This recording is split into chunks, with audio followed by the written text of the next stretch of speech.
لیکن یہ کہ امام مہدی کی حکومت قائم کرنے کے لیے کون لوگ آئیں گے؟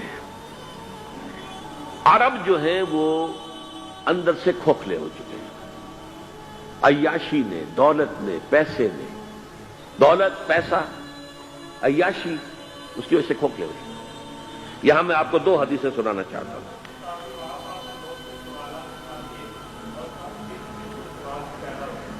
بہت سے ہو گئے، آپ اطمینان سے تشریف رکھیے۔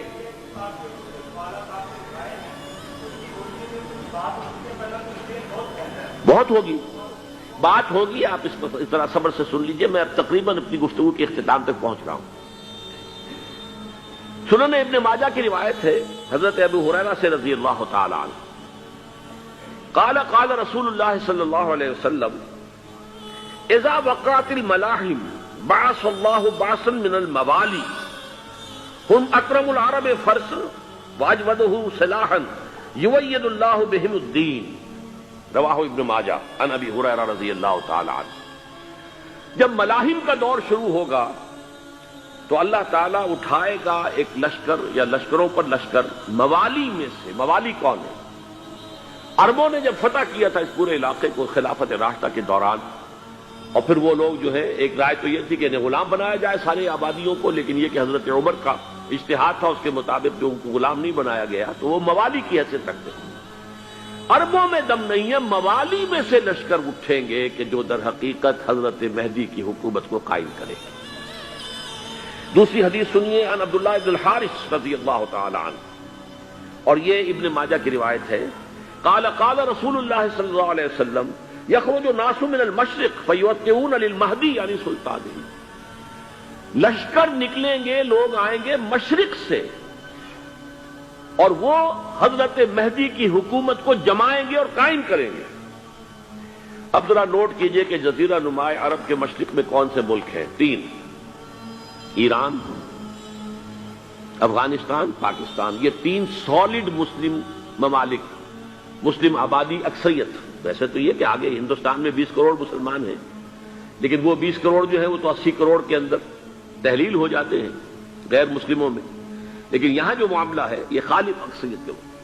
ان میں سے ایران کا معاملہ جہاں تک ہے، نمبر 1 یہ کہ وہ شیعہ عقائد کے حصار میں بند ہے، اس سے ادھر ادھر ہونا اس کے لیے ممکن نہیں۔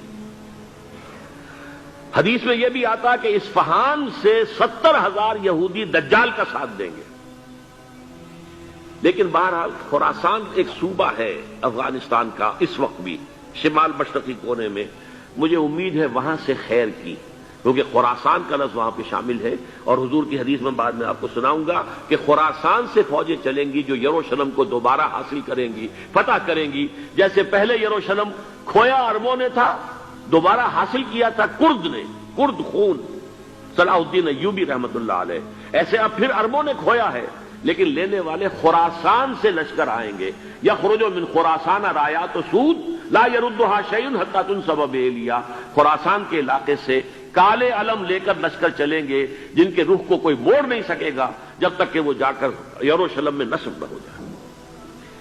اس کے بعد نام آتا ہے پاکستان کا۔ یہ ہے میری اور آپ کی داستان، اور یہ ہے سبب جس کی وجہ سے کہ میں آپ سے یہ گفتگو کر رہا ہوں۔ اصل میں تو کس لیے؟ محض ایک علمی استفادہ، محض اپنی بات آراء کو ظاہر کرنے کا شوق نہیں، بلکہ یہ کہ اپنی ذمہ داری ہم پہچانیں کہ ہم کس مقام پر کھڑے ہیں۔ دیکھیے، اس پاکستان کے بارے میں یا ہندوستان کے بارے میں علامہ اقبال نے کہا تھا اپنے ترانہ ملی میں، میرے عرب کو آئی ٹھنڈی ہوا جہاں سے، میرا وطن وہی ہے، میرا وطن وہی ہے۔ اور مجھے بتایا گیا کہ سنن ابی داؤد میں یہ روایت موجود ہے کہ حضور نے فرمایا کہ ہندوستان کی طرف سے مجھے ٹھنڈی ہوا آتی، اگرچہ مجھے وہ حدیث ابھی نہیں ملی ہے، لیکن حزب التحریر کا ایک کارڈ مجھے ملا تھا، تو اس میں اس حدیث کا اور اس میں ابو داؤد کا روایت کا حوالہ موجود تھا۔ لیکن میں جو چیز آپ کو بتا چکا ہوں وہ یہ کہ الف ثانی کا پورا تجدیدی کارنامہ اس ہندوستان کی سرزمین میں ہوا۔ مجدد الف ثانی شیخ احمد سرندی، شاہ ولی اللہ دہلوی، سید احمد بریلوی، وہ تو ہمارے پاکستان میں آ کر جو ہے ان کا خون جذب ہوا ارض پاکستان میں۔ پھر شیخ الہند مولانا محمود حسن۔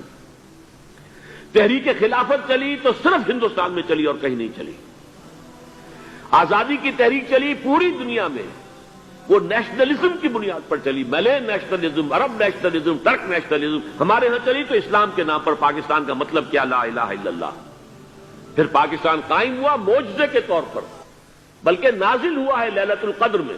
انا انزلناہ فی لیلۃ القدر، جیسے قرآن نازل ہوا لیلۃ القدر میں، یہ پاکستان بھی نازل ہوا لیلۃ القدر میں. اس کا برقرار رہنا ابھی تک معجزہ ہے. ہندو یہ سمجھتا تھا، کانگریس سمجھتی تھی کہ جھٹپٹ ختم ہو جائے گا. پھر یہ کہ اس کا قرارداد مقاصد کا پاس ہو جانا، مزید بھی اور اضافی دفعات دستور میں آ جانا، اب کمرشل انٹرسٹ کو ربا قرار دے کر حرام قرار دینا، یہ سارے لینڈ مارکس ہیں کہ جو اشارہ کر رہے ہیں کسی چیز کی طرف. معاملہ کدھر جا رہا ہے؟ پھر یہ کہ یہ جو 14ویں صدی کے مجدد تھے شیخ الہند، اس کے بعد سے کچھ ایسی شخصیتیں عظیم پیدا ہوئی ہیں ہند میں، جن کو میں سمجھتا ہوں کہ 14ویں صدی کے مجدد اور 15ویں صدی کے مجدد کے درمیان، یہ 15ویں صدی کے مجدد کی راہ کو سیدھا کرنے والے، جیسے کہ حضرت یحییٰ نے کہا تھا میں تو آنے والے کا راستہ سیدھا کر رہا ہوں حضرت عیسیٰ کے لیے، ایسے ہی 15ویں صدی کے لیے امام مہدی کے لیے راستہ صاف کرنے والے سب سے پہلے علامہ اقبال، جنہوں نے اسلام کا تصور دین کی حیثیت سے دوبارہ زندہ کیا ہے، ورنہ اسلام ایک مذہب کی شکل اختیار کر چکا تھا. پھر مولانا مودودی، مولانا ابوالکلام آزاد حکومت الہیہ کے نعرے کے ساتھ میدان میں آئے. یہ اقبال نے جو تصور پیش کیا تھا اس پر عملی جد و جہد کے لیے حزب اللہ قائم ہوئی. نوٹ کر لیجئے 11 برس کا فرق ہے عمر کا علامہ اقبال کے اور ابوالکلام کے. اور 1913 میں جب حزب اللہ قائم کی ہے اس وقت علامہ اقبال کی ملی شاعری اپنے عروج کو پہنچ چکی تھی. پھر یہ کہ علامہ اقبال کے بعد تعمیل جو ہے اس کام کی وہ ابوالکلام نے کی، لیکن روایتی علماء کی شدید مخالفت کی وجہ سے وہ بددل ہو کر چھوڑ گئے، کانگریس میں شامل ہو گئے. بساط جو ہے حزب اللہ کی انہوں نے لپیٹ دی. پھر مولانا مودودی آئے، انہوں نے وہ ڈور جو ہے اس کا سرا تھاما، جماعت اسلامی قائم کی حکومت الہیہ ہی کے قیام کے لیے. اگرچہ میرے نزدیک یہ کہ وہ انتخابی اور ایک قومی سیاست کی ایک جماعت بن کر پاکستان میں جو ہے دلدل میں پھنس گئی ہے. اب ہم اس کی کوشش کر رہے ہیں، تنظیم اسلامی اور یہ تحریک خلافت جس کے تحت یہ جلسہ ہو رہا ہے. یہ ساری چیزیں وہ ہیں کہ آپ کو سوائے پاکستان کے اور کہیں نہیں ملیں گی پوری دنیا. معلوم ہوتا ہے کہ پاکستان کو بہت بڑا رول پلے کرنا ہے اس میں. اور اس کے ساتھ اب جمع کر لیجئے افغانستان کی عمارت افغانستان، اسلامی عمارت افغانستان قائم ہو چکی ہے. یہ پچھلے 20 سالوں میں جو کچھ وہاں ہوتا رہا ہے اس سے پہلے تصور نہیں ہو سکتا تھا. کابل جو ہے وہ تو جیسے پیرس کا تمدن تھا ویسے کابل کا تھا، وہی لباس، وہی سکرٹس. یہاں جب آئے تھے شاہ ظاہر شاہ سرکاری دورے پر تو ان کی جو ملکہ صاحبہ تھی ان کے ساتھ وہ سکرٹ میں ملبوس تھی.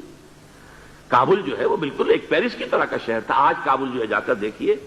علامہ اقبال کے فرزند بھی دیکھ کر آئے ہیں تو اگرچہ وہ خود میں سمجھتا ہوں کہ خاصے انہیں آپ لبرل کہیں، آزاد خیال کہیں، لیکن اس درجے متاثر ہو کر آئے تھے کہ انہوں نے یہ کہا افغانستان میں جو میں نے حالات دیکھے ہیں کہ اگر 2-4 اور مسلمان ملکوں کے اندر یہ نظام قائم ہو جائے تو پوری دنیا مسلمان ہو جائے گی. یہ سب کچھ کیسے ہو رہا ہے؟ یہ آنے والے دور کی جھلکیاں ہیں. Coming events are casting their shadows before. یہ سب بتا رہے ہیں کہ پاکستان افغانستان کو مل کر اس میں کوئی عظیم رول پلے کرنا ہے. اور اس کے ضمن میں اب میں علامہ اقبال کے بارے میں آخری بات کہہ رہا ہوں. علامہ اقبال کے بارے میں عام یہ خیال ہے، انہوں نے اپنے خطبات میں مہدی کا اور نزول مسیح کا، حالانکہ میں کل پڑھ رہا تھا مولانا سید احمد اکبر آبادی رحمۃ اللہ علیہ کا ایک مقالہ ان کا کہ علامہ اقبال نے ابن خلدون کے بارے میں یہ کہا ہے کہ مہدی کا اور نزول عیسیٰ کا دونوں کا انہوں نے انکار کیا ہے. حالانکہ ابن خلدون نے نزول عیسیٰ کا انکار نہیں کیا، صرف مہدی کا انکار کیا ہے.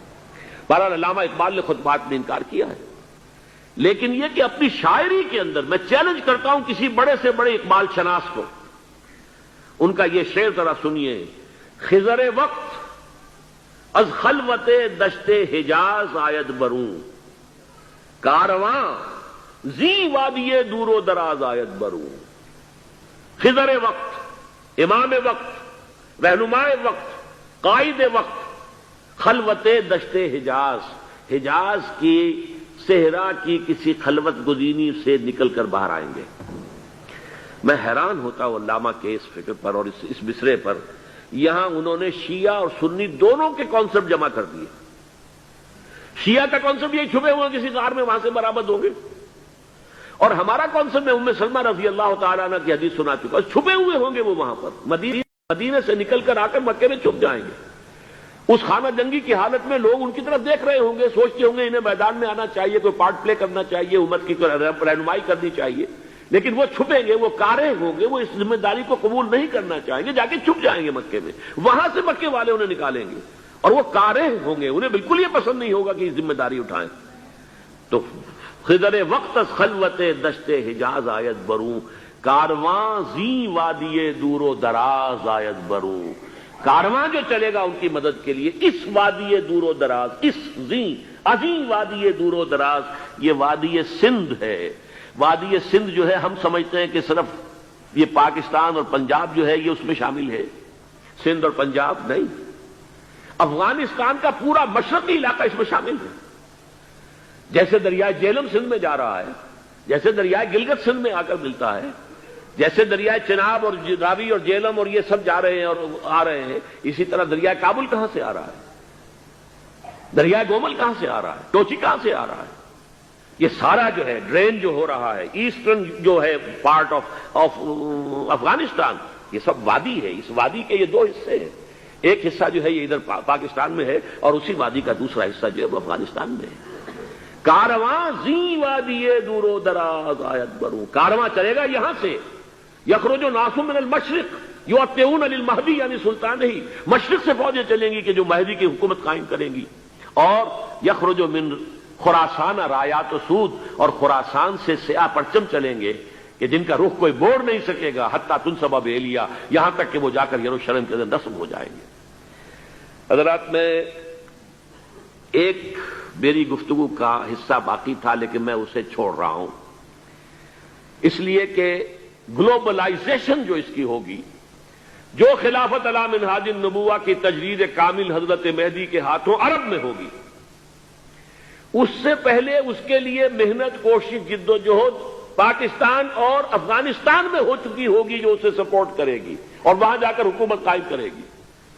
اس کے بعد گلوبلائزیشن کا جو مرحلہ اس کا ہے وہ حضرت مہدی کے ہاتھوں نہیں ہے، وہ حضرت عیسیٰ ابن مریم ان کے نزول کے بعد ہے، جن کے نزول کے بعد دجال کا خاتمہ ہوگا اور یہودیوں کا استحصال ہوگا، مسلمانوں پر بھی بڑی تکالیف عربوں پر آئیں گی، شدائد آئیں گے، لیکن یہ وہ میں حصہ جو اپنی گفتگو کا آج چھوڑ رہا ہوں اس لیے کہ میں دیکھ رہا ہوں کہ بعض حضرات کا صبر کا پیمانہ اب لبریز ہو رہا ہے، تو میں اس حصے کو پھر ملتوی رکھتا ہوں کسی دوسری محفل اور کسی دوسری مجلس اور نشست پر۔